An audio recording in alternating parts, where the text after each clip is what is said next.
ନବମା ଭଗବତୀ ଶରଣ ଦର୍ଶକ ବନ୍ଧୁ, ରାଶିଫଳ ଜାଣିବା ଆଗରୁ ଜାଣିବା ଆଜିର ପଞ୍ଚାଙ୍ଗ ବିଷୟରେ। ଆଜି ପୌଷ ମାସ କୃଷ୍ଣପକ୍ଷ ବୁଧବାର, ଆଜି ଦଶମୀ ତିଥି, ଚିତ୍ରା ନକ୍ଷତ୍ର, ତୁଳାଚନ୍ଦ୍ର, ଅତିଗଣ୍ଡ ଯୋଗ ବାଣିଜ୍ୟକରଣ, ଦିବା 9 ଘଣ୍ଟା 13 ମିନିଟ୍ ପରେ ବିଷ୍ଟିକରଣ ଭୋଗ ହେବ। ଦିନଟିରେ ଉତ୍ତର ଦିଗକୁ ଯାତ୍ରା ନିଷେଧ। ଆଜି କର୍କଟ ରାଶିର ଘାତବାର ଏବଂ ଦିନଟିରେ ଘାତ ଚନ୍ଦ୍ର ନାସ୍ତି। ରାହୁ କାଳ ଦିବା 11 ଘଣ୍ଟା 49 ମିନିଟ୍ରୁ ଦିବା 1 ଘଣ୍ଟା 11 ମିନିଟ୍ ମଧ୍ୟରେ। ଦିନଟିରେ ଅଭିଜିତ ମୁହୂର୍ତ୍ତ ଦିବା 11 ଘଣ୍ଟା 32 ମିନିଟ୍ରୁ ଦିବା 12 ଘଣ୍ଟା 16 ମିନିଟ୍ ମଧ୍ୟରେ। କାଳଚକ୍ର ଅନୁସାରେ ଆଜିର ଗ୍ରହସ୍ଥିତି: ବୃହସ୍ପତି ବୃଷ ରାଶିରେ, ମଙ୍ଗଳ କର୍କଟ ରାଶିରେ, କେତୁ କନ୍ୟା ରାଶିରେ, ଚନ୍ଦ୍ର ତୁଳା ରାଶିରେ, ବୁଧ ବିଛା ରାଶିରେ, ରବି ଧନୁ ରାଶିରେ, ଶୁକ୍ର ମକର ରାଶିରେ, ଶନି କୁମ୍ଭ ରାଶିରେ ଏବଂ ରାହୁ ମୀନ ରାଶିରେ ଗୋଚର କରିବେ। ଦର୍ଶକ ବନ୍ଧୁ, ଦିନଟିରେ ପୁଷ୍କର ଦୋଷ ନାସ୍ତି। କନ୍ୟା ପ୍ରଥମ ରଜ ଦର୍ଶନେ ବିପୁତ୍ରା ଯୋଗ, ପ୍ରତିକାର, ବ୍ରାହ୍ମଣ ଭୋଜନ। ଚନ୍ଦ୍ରମା ଆଜି ମଙ୍ଗଳଙ୍କ ନକ୍ଷତ୍ରରେ ତୁଳା ରାଶିରେ ଗୋଚର କରିବେ। ଫଳରେ ମେଷ ରାଶି ଠାରୁ ମୀନ ରାଶି ପର୍ଯ୍ୟନ୍ତ ଦ୍ୱାଦଶ ରାଶି ଉପରେ ଚନ୍ଦ୍ରମାଙ୍କ କେଉଁ ପ୍ରକାର ପ୍ରଭାବ ରହିବ, ଉକ୍ତ ବିଷୟବସ୍ତୁ ଉପରେ ପରିଚିତ ହେବା। କାଳପୁରୁଷ ଚକ୍ରର ପ୍ରଥମ ରାଶି ମେଷ ରାଶି। ମେଷ ରାଶି ବ୍ୟକ୍ତିବିଶେଷଙ୍କ ପାଇଁ ଦିନଟିରେ ଚନ୍ଦ୍ରମା ରାଶି ଠାରୁ ସପ୍ତମ ସ୍ଥାନରେ ଗୋଚର କରିବେ। ଫଳରେ କାର୍ଯ୍ୟକ୍ଷେତ୍ର ଏବଂ ବ୍ୟବସାୟରେ ବନ୍ଧୁ ମିଳନର ସୁଯୋଗ ପ୍ରାପ୍ତି ହେବ। ସରକାରୀ ବେସରକାରୀ କର୍ମକୁ ନେଇକି ବିଦେଶ ଭ୍ରମଣର ସୁଯୋଗ ପ୍ରାପ୍ତି କରିବେ। ଦାମ୍ପତ୍ୟ ଓ ପ୍ରେମ ସମ୍ପର୍କ ଅତି ଉତ୍ତମ ଅଟେ। ଆର୍ଥିକ ସ୍ଥିତି ସବଳ ରହିବ। ସ୍ୱାସ୍ଥ୍ୟ ଶରୀର ପ୍ରତି ଯତ୍ନଶୀଳ ରହନ୍ତୁ। ଯାତ୍ରା ପାଇଁ ଦିନଟି ଅମୃତ ତୁଲ୍ୟ। ବିଦ୍ୟାର୍ଥୀ ଓ ମହିଳାମାନେ କାର୍ଯ୍ୟକ୍ଷେତ୍ରରେ ଆନନ୍ଦରେ ସମୟ ଅତିବାହିତ କରିବେ। ଆପଣଙ୍କ ପାଇଁ ଶୁଭ ରଙ୍ଗ ଆଜି ହଳଦୀ ବର୍ଣ୍ଣ ରଙ୍ଗ, ଶୁଭଙ୍କ 6। ଆପଣ ଆଜି ଦୁମ୍ ଦୁର୍ଗାୟ ନମଃ ଏହି ମନ୍ତ୍ରକୁ ପଠନ କରନ୍ତୁ। ଦିନଟି ଅତ୍ୟନ୍ତ ସୁଖଦ ରହିବ। ବୃଷ ରାଶି। ବୃଷ ରାଶି ବ୍ୟକ୍ତିବିଶେଷଙ୍କ ପାଇଁ ଦିନଟିରେ ଚନ୍ଦ୍ରମା ରାଶି ଠାରୁ ଷଷ୍ଠ ସ୍ଥାନରେ ଗୋଚର କରିବେ। ଫଳରେ କାର୍ଯ୍ୟକ୍ଷେତ୍ର ଏବଂ ବ୍ୟବସାୟରେ ଦୁଃସାହସିକତା କର୍ମରେ ମତି ଧାବନ ହେବ। ସରକାରୀ ବେସରକାରୀ କର୍ମକୁ ନେଇକି ଗୁପ୍ତ ଶତ୍ରୁ ପରାଜିତ ହେବେ। ଦାମ୍ପତ୍ୟ ଓ ପ୍ରେମ ସମ୍ପର୍କ ଅତି ଉତ୍ତମ ଅଟେ।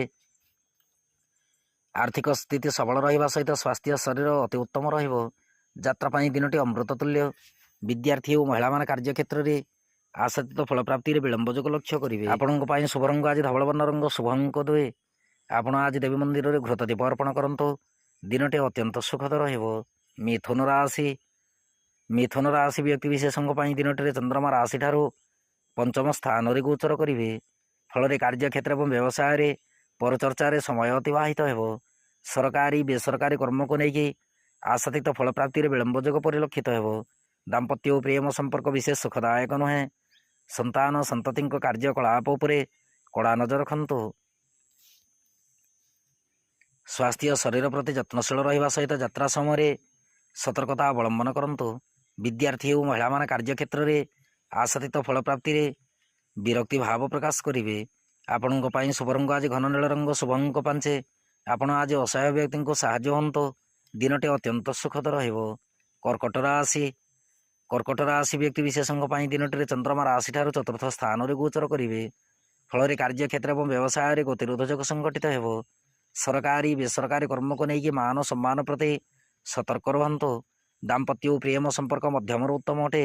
ଆର୍ଥିକ ସ୍ଥିତିକୁ ନେଇକି ମନ ଭିତରେ ଅଶାନ୍ତିର ବାତାବରଣ ରହିପାରେ। ସ୍ୱାସ୍ଥ୍ୟ ଶରୀର ବିଶେଷ ସୁଖଦାୟକ ନୁହେଁ। ପରିବାର ମଧ୍ୟ ଯଦି କୌଣସି ରୁଗ୍ଣ ବ୍ୟକ୍ତି ରହିଥାନ୍ତି ତାହେଲେ ତାଙ୍କର ସ୍ୱାସ୍ଥ୍ୟ ଶରୀର ପ୍ରତି ଯତ୍ନଶୀଳ ରୁହନ୍ତୁ। ଯାତ୍ରା ପାଇଁ ଦିନଟି ମଧ୍ୟମ ଫଳଦାୟକ।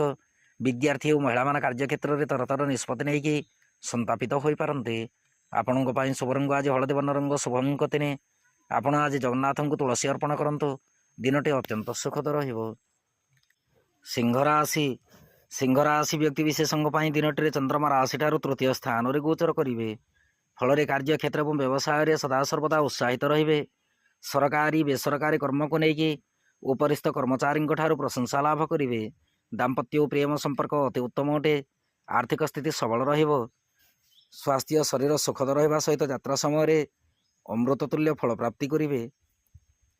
ବିଦ୍ୟାର୍ଥୀ ଓ ମହିଳାମାନେ କାର୍ଯ୍ୟକ୍ଷେତ୍ରରେ ସାହାଯ୍ୟ ସହାନୁଭୂତି ପ୍ରାପ୍ତି କରିବେ। ଆପଣଙ୍କ ପାଇଁ ଶୁଭ ରଙ୍ଗ ଆଜି କେଶର ବର୍ଣ୍ଣ ରଙ୍ଗ, ଶୁଭଙ୍କ 6। ଆପଣ ଆଜି କ୍ଲିଂ ମନ୍ତ୍ରକୁ 54 ଥର ପଠନ କରନ୍ତୁ। ଦିନଟି ଅତ୍ୟନ୍ତ ସୁଖଦ ରହିବ। କନ୍ୟା ରାଶି। କନ୍ୟା ରାଶି ବ୍ୟକ୍ତିବିଶେଷଙ୍କ ପାଇଁ ଦିନଟିରେ ଚନ୍ଦ୍ରମା ରାଶି ଠାରୁ ଦ୍ୱିତୀୟ ସ୍ଥାନରେ ଗୋଚର କରିବେ। ଫଳରେ କାର୍ଯ୍ୟକ୍ଷେତ୍ର ଏବଂ ବ୍ୟବସାୟରେ ଦୀର୍ଘ ସମୟ ଆଶାତୀତ ଅବସ୍ଥାରେ ଅପେକ୍ଷାରତ ରହିପାରନ୍ତି। ସରକାରୀ ବେସରକାରୀ କର୍ମକୁ ନେଇକି ଉପରିସ୍ଥ କର୍ମଚାରୀଙ୍କ ଠାରୁ ପ୍ରଶଂସା ଲାଭ କରିବା ପରିବର୍ତ୍ତେ ଅପମାନିତ ହୋଇପାରନ୍ତି। ଏଣୁକରି ଉପରିସ୍ଥ କର୍ମଚାରୀଙ୍କ ଠାରୁ ପରାମର୍ଶ ନେଇକି କର୍ମ ନିର୍ବାହ କରନ୍ତୁ। ଦାମ୍ପତ୍ୟ ଓ ପ୍ରେମ ସମ୍ପର୍କ ମଧ୍ୟମରୁ ଉତ୍ତମ ଅଟେ। ପରିବାର ମଧ୍ୟ ଶାନ୍ତିର ବାତାବରଣ ରଖନ୍ତୁ। ଦିନଟିରେ ବାକ୍ଶୁଦ୍ଧି ନିତାନ୍ତ ଦରକାର। ଆର୍ଥିକ ସ୍ଥିତିକୁ ନେଇକି ମନ ଭିତରେ ଅଶାନ୍ତିର ବାତାବରଣ ରହିପାରେ। ସ୍ୱାସ୍ଥ୍ୟ ଶରୀର ବିଶେଷ ସୁଖଦାୟକ ନୁହେଁ। ଯାତ୍ରା ପାଇଁ ଦିନଟି ମଧ୍ୟମ ଫଳଦାୟକ। ବିଦ୍ୟାର୍ଥୀ ଓ ମହିଳାମାନେ କାର୍ଯ୍ୟକ୍ଷେତ୍ରରେ ବିରକ୍ତି ଭାବ ପ୍ରକାଶ କରିବେ। ଆପଣଙ୍କ ପାଇଁ ଶୁଭ ରଙ୍ଗ ଆଜି ଧବଳବର୍ଣ୍ଣ ରଙ୍ଗ, ଶୁଭ ଅଙ୍କ 1। ଆପଣ ଆଜି ସିଦ୍ଧକୁଞ୍ଜିକା ମନ୍ତ୍ର ପଠନ କରନ୍ତୁ। ଦିନଟି ଅତ୍ୟନ୍ତ ସୁଖଦ ରହିବ। ତୁଳା ରାଶି ବ୍ୟକ୍ତି ବିଶେଷଙ୍କ ପାଇଁ ଦିନଟିରେ ଚନ୍ଦ୍ରମା ରାଶିରେ ଗୋଚର କରିବେ। ଫଳରେ କାର୍ଯ୍ୟକ୍ଷେତ୍ର ଏବଂ ବ୍ୟବସାୟରେ ନୂତନ ଆୟ ସ୍ଥିତି ସବଳ ରହିବ। ମିଳିତ ବ୍ୟବସାୟକୁ ନେଇକି ଅତ୍ୟନ୍ତ ଖୁସି ଅନୁଭବ କରିବେ। ସରକାରୀ ବେସରକାରୀ କର୍ମକୁ ନେଇକି କୃତିତ୍ୱ ଲାଭ ହେବ। ଦାମ୍ପତ୍ୟ ଓ ପ୍ରେମ ସମ୍ପର୍କ ସୁଖଦ ରହିବା ସହିତ ପ୍ରେମ ସମ୍ପର୍କକୁ ନେଇକି ନୂତନ ଅନୁଭୂତି ଜାଗ୍ରତ ହେବ। ଆର୍ଥିକ ସ୍ଥିତି ଅତି ଉତ୍ତମ ଅଟେ। ଦିନଟିରେ ଧାର କରଜ ଦେଇଥିବା ସମ୍ପତ୍ତି ଫେରସ୍ତ ପାଇପାରନ୍ତି। ସ୍ୱାସ୍ଥ୍ୟ ଶରୀର ସବଳ ରହିବା ସହିତ ଯାତ୍ରା ସମୟରେ ଶୁଭଫଳ ପ୍ରାପ୍ତି କରିବେ। ବିଦ୍ୟାର୍ଥୀ ଓ ମହିଳାମାନେ କାର୍ଯ୍ୟକ୍ଷେତ୍ରରେ ନିର୍ଦ୍ୱନ୍ଦ୍ୱରେ କର୍ମ ନିର୍ବାହ କରିବେ। ଆପଣଙ୍କ ପାଇଁ ଶୁଭ ରଙ୍ଗ ଆଜି ଘୃତବର୍ଣ୍ଣ ରଙ୍ଗ, ଶୁଭ ଅଙ୍କ 5। ଆପଣ ଆଜି ରାମରକ୍ଷା ସ୍ତୋତ୍ର ପାଠ କରନ୍ତୁ। ଦିନଟି ଅତ୍ୟନ୍ତ ସୁଖଦ ରହିବ। ବିଛା ରାଶି ବ୍ୟକ୍ତି ବିଶେଷଙ୍କ ପାଇଁ ଦିନଟିରେ ଚନ୍ଦ୍ରମା ରାଶିଠାରୁ ଦ୍ୱାଦଶ ସ୍ଥାନରେ ଗୋଚର କରିବେ। ଫଳରେ କାର୍ଯ୍ୟକ୍ଷେତ୍ର ଏବଂ ବ୍ୟବସାୟରେ ଅପବ୍ୟୟ ଖର୍ଚ୍ଚର ସୂଚନା ଅଛି। ସରକାରୀ ବେସରକାରୀ କର୍ମକୁ ନେଇକି ଆଶାତୀତ ଫଳ ପ୍ରାପ୍ତିରେ ଅଶାନ୍ତି ଲାଭ କରିପାରନ୍ତି।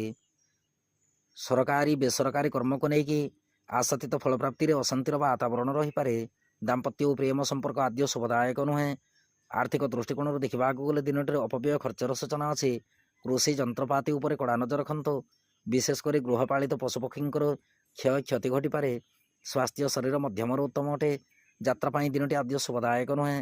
ବିଦ୍ୟାର୍ଥୀ ଓ ମହିଳାମାନେ କାର୍ଯ୍ୟକ୍ଷେତ୍ରରେ ପରାଧୀନ ଭାବେ କର୍ମ ସମ୍ପାଦନ କରିବେ। ଆପଣଙ୍କ ପାଇଁ ଶୁଭ ରଙ୍ଗ ଆଜି ସିନ୍ଦୁରବର୍ଣ୍ଣ ରଙ୍ଗ, ଶୁଭ ଅଙ୍କ 7। ଆପଣ ଆଜି ହନୁମାନ ଚାଳିଶା ପଠନ କରନ୍ତୁ। ଦିନଟି ଅତ୍ୟନ୍ତ ସୁଖଦ ରହିବ। ଧନୁରାଶି ବ୍ୟକ୍ତି ବିଶେଷଙ୍କ ପାଇଁ ଦିନଟିରେ ଚନ୍ଦ୍ରମା ରାଶିଠାରୁ ଏକାଦଶ ସ୍ଥାନରେ ଗୋଚର କରିବେ। ଫଳରେ କାର୍ଯ୍ୟକ୍ଷେତ୍ର ଏବଂ ବ୍ୟବସାୟରେ କାର୍ଯ୍ୟ ସଫଳତାର ସୁଯୋଗ ପ୍ରାପ୍ତି ହେବ। ସରକାରୀ ବେସରକାରୀ କର୍ମକୁ ନେଇକି ନିର୍ଭୟରେ କର୍ମ ନିର୍ବାହ ହେବ। ଦାମ୍ପତ୍ୟ ଓ ପ୍ରେମ ସମ୍ପର୍କ ମାଧୁର୍ଯ୍ୟ ଭରା ଅଟେ। ସହଧର୍ମିଣୀଙ୍କ ପରାମର୍ଶ ଅନୁସାରେ କୌଣସି ବରିଷ୍ଠ ଦ୍ରବ୍ୟ ଦିନଟିରେ କ୍ରୟ କରିପାରନ୍ତି। ଆର୍ଥିକ ସ୍ଥିତି ସବଳ ଅଟେ। ଯାତ୍ରା ପାଇଁ ଦିନଟି ମଧ୍ୟମ ଫଳଦାୟକ। ସ୍ୱାସ୍ଥ୍ୟ ଶରୀର ଅତି ଉତ୍ତମ ରହିବ। ବିଦ୍ୟାର୍ଥୀ ଓ ମହିଳାମାନେ କାର୍ଯ୍ୟକ୍ଷେତ୍ରରେ ନିର୍ବିଘ୍ନରେ କର୍ମ ନିର୍ବାହ କରିକି ଅତ୍ୟନ୍ତ ଖୁସି ଅନୁଭବ କରିବେ। ଆପଣଙ୍କ ପାଇଁ ଶୁଭ ରଙ୍ଗ ଆଜି ଫିକା ଗୋଲାପୀ ରଙ୍ଗ, ଶୁଭ ଅଙ୍କ 9। ଆପଣ ଆଜି ବିଷ୍ଣୁ ଚରଣାମୃତ ସେବନ କରନ୍ତୁ। ଦିନଟି ଅତ୍ୟନ୍ତ ସୁଖଦ ରହିବ। ମକର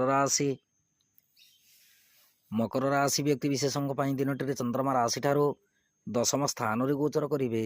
ଫଳରେ କାର୍ଯ୍ୟକ୍ଷେତ୍ର ଏବଂ ବ୍ୟବସାୟରେ ପରିଶ୍ରମ ମୁତାବକ ଫଳ ପ୍ରାପ୍ତି କରିବେ। ସରକାରୀ ବେସରକାରୀ କର୍ମକୁ ନେଇକି ନିର୍ଦ୍ୱନ୍ଦ୍ୱରେ କର୍ମ ନିର୍ବାହ ହେବ। କିନ୍ତୁ ଦିନଟିରେ ପ୍ରବଳ ମାତ୍ରାରେ ଆଳସ୍ୟ ଗୁଣ ମଧ୍ୟ ଦେଖାଯାଇପାରେ। ଦାମ୍ପତ୍ୟ ଓ ପ୍ରେମ ସମ୍ପର୍କ ମଧ୍ୟମରୁ ଉତ୍ତମ ଅଟେ। ଆର୍ଥିକ ସ୍ଥିତି ପ୍ରତି ଅନୁଧ୍ୟାନ ରଖନ୍ତୁ। ସ୍ୱାସ୍ଥ୍ୟ ଶରୀର ସୁଖଦ ରହିବ। ଦିନଟିରେ କର୍ମମୟ ଜୀବନ ଉପରେ ଅଳ୍ପ ମାତ୍ରାରେ ଅଶାନ୍ତି ଦେଖାଯାଇପାରେ। ଯାତ୍ରା ପାଇଁ ଦିନଟି ମଧ୍ୟମ ଫଳଦାୟକ। ବିଦ୍ୟାର୍ଥୀ ଓ ମହିଳାମାନେ କାର୍ଯ୍ୟକ୍ଷେତ୍ରରେ ସ୍ୱାସ୍ଥ୍ୟ ହାନିର ସୂଚନା ଲକ୍ଷ୍ୟ କରିବେ। ଆପଣଙ୍କ ପାଇଁ ଶୁଭ ରଙ୍ଗ ଆଜି ସବୁଜ ବର୍ଣ୍ଣ ରଙ୍ଗ, ଶୁଭ ଅଙ୍କ 4। ଆପଣ ଆଜି ଦେବୀ ମନ୍ଦିରରେ ଘୃତ ଦୀପ ଅର୍ପଣ କରନ୍ତୁ। ଦିନଟି ଅତ୍ୟନ୍ତ ସୁଖଦ ରହିବ। କୁମ୍ଭ ରାଶି ବ୍ୟକ୍ତି ବିଶେଷଙ୍କ ପାଇଁ ଦିନଟିରେ ଚନ୍ଦ୍ରମା ରାଶିଠାରୁ ନବମ ସ୍ଥାନରେ ଗୋଚର କରିବେ। ଫଳରେ କାର୍ଯ୍ୟକ୍ଷେତ୍ର ଏବଂ ବ୍ୟବସାୟରେ ଆଶାତୀତ ଫଳପ୍ରାପ୍ତି ଠାରୁ ପ୍ରବଳ ମାତ୍ରାରେ ଲାଭର ସୂଚନା ଅଛି। ସରକାରୀ ବେସରକାରୀ କର୍ମକୁ ନେଇକି ଉଚ୍ଚ ପଦ ପ୍ରାପ୍ତି ହେବ। ଦାମ୍ପତ୍ୟ ଓ ପ୍ରେମ ସମ୍ପର୍କ ଅତି ଉତ୍ତମ ଅଟେ। ପ୍ରେମ ସମ୍ପର୍କକୁ ନେଇକି ନୂତନ ଅନୁଭୂତି ଜାଗ୍ରତ ହେବ। ଆର୍ଥିକ ସ୍ଥିତି ସବଳ ରହିବା ସହିତ ଧାର କରଜ ଦେଇଥିବା ସମ୍ପତ୍ତି ଫେରସ୍ତ ପାଇପାରନ୍ତି। ସ୍ୱାସ୍ଥ୍ୟ ଶରୀର ଅତି ଉତ୍ତମ ଅଟେ। ଦିନଟିରେ ଉତ୍ତମ ଭୋଜନ ପ୍ରାପ୍ତିର ସୂଚନା ଅଛି। ଯାତ୍ରା ପାଇଁ ଦିନଟି ଅମୃତ ତୁଲ୍ୟ। ବିଦ୍ୟାର୍ଥୀ ଓ ମହିଳାମାନେ କାର୍ଯ୍ୟକ୍ଷେତ୍ରରେ ଆଶାତୀତ ଫଳ ପ୍ରାପ୍ତି କରିବେ। ଆପଣଙ୍କ ପାଇଁ ଶୁଭ ରଙ୍ଗ ଆଜି ଧବଳବର୍ଣ୍ଣ ରଙ୍ଗ, ଶୁଭ ଅଙ୍କ 8। ଆପଣ ଆଜି ଗଙ୍ଗଣପତେ ନମଃ ଏହି ମନ୍ତ୍ରକୁ ପଠନ କରନ୍ତୁ। ଦିନଟି ଅତ୍ୟନ୍ତ ସୁଖଦ ରହିବ। ମୀନ ରାଶି ବ୍ୟକ୍ତି ବିଶେଷଙ୍କ ପାଇଁ ଦିନଟିରେ ଚନ୍ଦ୍ରମା ରାଶିଠାରୁ ଅଷ୍ଟମ ସ୍ଥାନରେ ଗୋଚର କରିବେ। ଫଳରେ କାର୍ଯ୍ୟକ୍ଷେତ୍ର ଏବଂ ବ୍ୟବସାୟରେ ଅସୁସ୍ଥତା ଲକ୍ଷ୍ୟ କରିବେ। ସରକାରୀ ବେସରକାରୀ କର୍ମକୁ ନେଇକି ଘାତ ପ୍ରତିଘାତ ଯୋଗୁଁ ସଂଘଟିତ ହୋଇପାରେ।